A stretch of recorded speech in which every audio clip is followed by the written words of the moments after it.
murals on the historical building, so now it's known as the most colourful town in Abruzzo. If we're really lucky, afterwards one of our friends is going to take us to a wolf sanctuary and we might get to see some wolves really close up, so fingers crossed.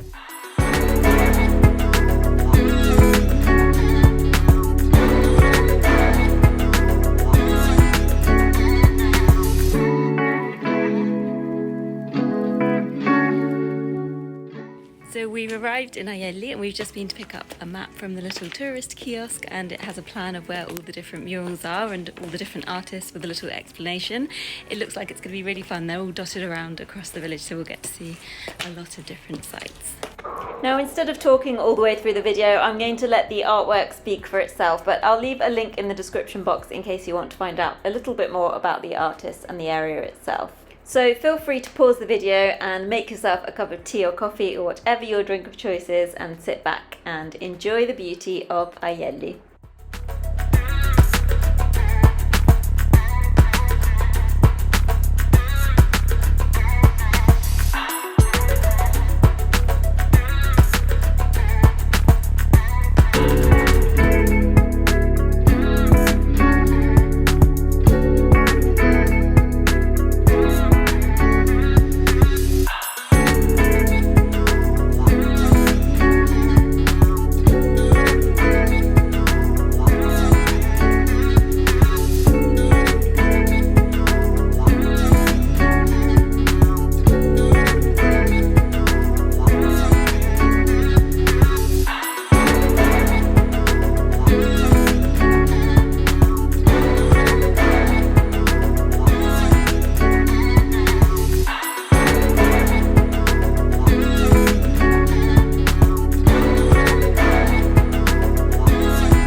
Most of the murals in Aielli. We didn't get to see them all, unfortunately, but we're going to mark the ones we didn't see on a map and come back another day because it's such a nice day out. I really do recommend it, and so long as it's not raining, I think you could come here at any time of year and have a great time. Next stop is lunch in a place called Abruzzo, and it's somewhere I've never been before, but my other half really recommends this restaurant, so looking forward to trying their meat selection, and then fingers crossed, hopefully the wolves.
couple of really good chances, but haven't managed to put another goal away yet. It's still 1-0, but it's a very close game. So the game has finished 1-0. It was an exciting match and lovely to see so many fans here, even just for a friendly. There were loads of press outside the stadium, so we did do a couple of interviews, but sadly haven't found them online yet. And then we went to grab some food. So just so you know, the food they serve at stadia in Italy is proper food. So you get whole cheeses like this caciocavallo and proper fried pizza, which is what we went for. It also happened to be our manager Antonio Conte's birthday, so there was a big firework display, and he even came out to party for a little bit with the fans, which was amazing.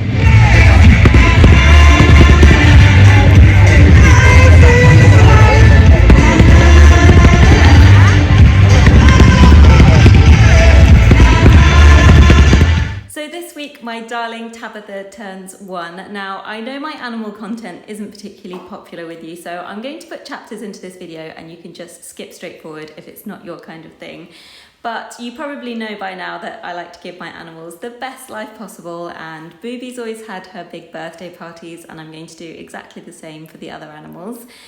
I thought because Tabitha is slightly rough around the edges and not particularly ladylike, that a nice theme for her party would be a very refined English tea party. So I'm having a nice table outside which will have some beautiful decorations, and then I'm going to serve cream tea and obviously a nice birthday cake for her. Unfortunately, you can't buy clotted cream here, which is the only food item probably that I miss from the UK, apart from maybe Cadbury's chocolate.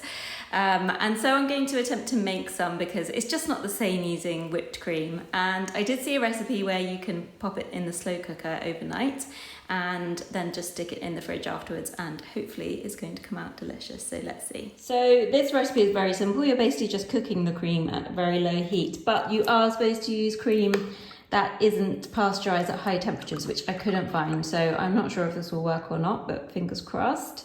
So I'm doing a whole litre because let's face it, if you're gonna make clotted cream, you may as well just have it with everything. And I'm just gonna put it on the warm setting and then leave it on for about 12 hours and then pop it into the fridge. Whilst the slow cooker's doing its thing, I'll show you a few of the bits I picked up for Tabitha's birthday. So I'm going with the strawberry theme just because it reminds me of Victoria sponge and strawberry jam and all the things you associate with a cream tea. So she's got this lovely #1 hat, which I think is going to be nearly impossible to put on her, but I'm going to give it a good shot. Obviously you've got lots of strawberry plates, different sizes. This is my absolute favourite thing, which again is going to be quite difficult to get on, but I think if she's eating cake at the time, I'll be able to do it. This little strawberry tutu, and it's got little sparkly strawberries all over it. I cannot wait to see her huge rotund belly in that. And then for Mr. Pickles, I've got a little strawberry bandana. I have also got somewhere a little pig outfit for the dog so that she doesn't feel left out, being the only non-pig there. But I have a feeling it's going to be way too hot for her to wear, but we'll see. And then I've just got napkins. Sorry, that's the door you can hear creaking now. I have a chicken trying to get into the kitchen. Little tablecloth. I bought about 1 million balloons, which are going to be difficult to blow up in this heat. But I've also got, I don't know if it's in here or not, one of these sort of circular frames to put all the balloons on. Normally I do a balloon arch just by hand, but I thought this would be quite nice and simple to do. And then I've got a little cuddly toy for her birthday present. What else do I have in here? Got some little cake toppers, strawberry shaped of course. Ooh, I've got some little favour boxes, which I just thought was so pretty, but I'm not sure what to put in them yet. They are just these little teapots. I haven't put them together yet, but they've got a little handle and the spout. So I just need to think of something to put in those, but I think they're absolutely gorgeous. And that's it for things I bought, I think. I've already got so much nice crockery to use. I have all of my Emma Bridgewater things from England, and lots of those have got strawberries on them. I've got cake stands galore and it should look really, really pretty. I can't wait to get it all sorted. So I've just arrived at my favourite patisserie to pick up some little cakes to serve with the afternoon tea. Most of them will be for us, but Tabitha loves a little bit of fresh cream, so I'll see what I can find and maybe stop for a coffee as well. So this is the selection I picked out, and along with the cake it came to €23, which I think is amazing for handcrafted goods. My clotted cream has been in the fridge overnight now. I'm not sure how it's turned out. It seems a bit runny, but apparently you only take these bits with the film on top anyway, so hopefully we'll be okay, and the runny part of the cream I'll use in the scones. Right, it's time to make the scones. If you're watching me from outside of the UK and don't know what a scone is, it's a kind of biscuity type cakey consistency, and you cut it in half while it's still warm and serve it with this special clotted cream and jam. Now, whether you put the cream or the jam on first is a big topic of debate in England. I'm a cream first person, so that's Devonshire cream tea, I think. But you really must try this recipe because they are just incredible. The combination of the cream and the jam is just a winner, so I'll pop the recipe in the description box for you to try.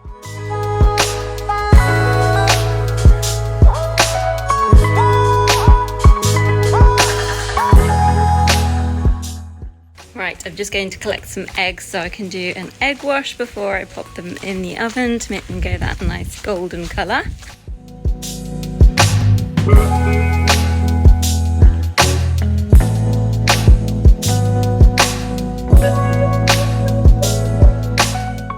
Just rinsed out all of the crockery I think I'm going to use today. Let me show you what I've got. These lovely strawberry plates are from Emma Bridgewater. I was a big collector when I lived in the UK. Unfortunately, she doesn't ship here, but it's probably a good thing because my bank balance is a lot healthier. This piece I think is vintage and I've just replaced the sort of joining parts. I can't actually remember where that's from. This little teapot and these cups and saucers were from Tesco, I think, a long time ago. Only thing is, I can't remember where I've put the saucers and I hope they're not in the attic. Then I've got these melamine plates and matching tumblers, which are from Cath Kidston, and I just think they are the most gorgeous design. So if anyone ever comes to visit me, please bring me some more. I've got a couple of these strawberry mugs and some more strawberry handleless mugs from Tiger. I've got a little vase for some teeny tiny flowers, another Emma Bridgewater one, and this cake stand as well. My milk jug goes with the Tesco set, and I've got some trays and tins. And I need to just get some wine glasses, I think, and we're done.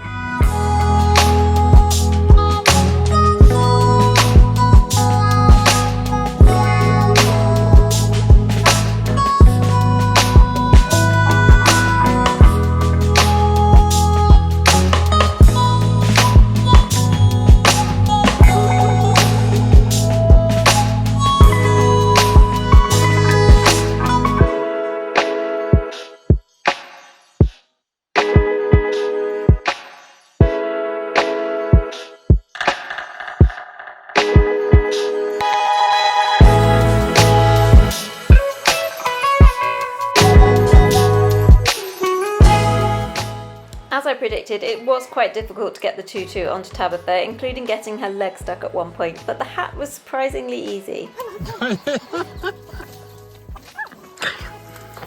Guarda, mi fa sentire, ma mo si rompe la zampa, va. Mo si rompe la zampa.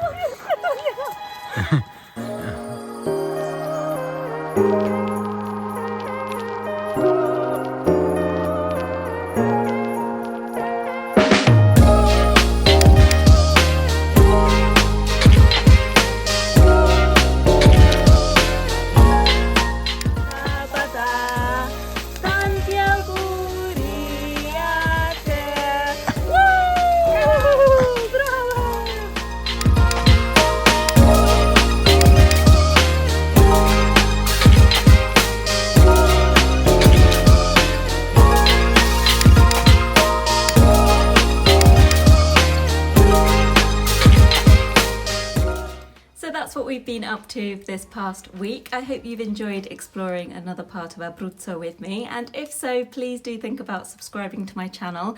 It's my goal to reach 500 subscribers by the end of this year, and so far as of today I'm on 403, so please help me make that happen. I would really appreciate it.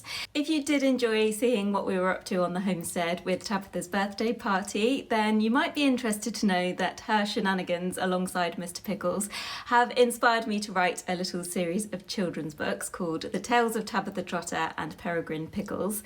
And the first in the series is now finished. It's about Tabitha going off to finishing school to learn some manners because she's so unrefined, and obviously most of the things that happen in the story have been inspired by real life events. So if you would be interested in reading that, then please just like this video and comment book below, and I will find a way to send you a PDF of that. At the moment it's only in English, but I am hoping to translate it into other languages shortly, so let me know if you're interested. Thank you so much for watching, and see you again soon.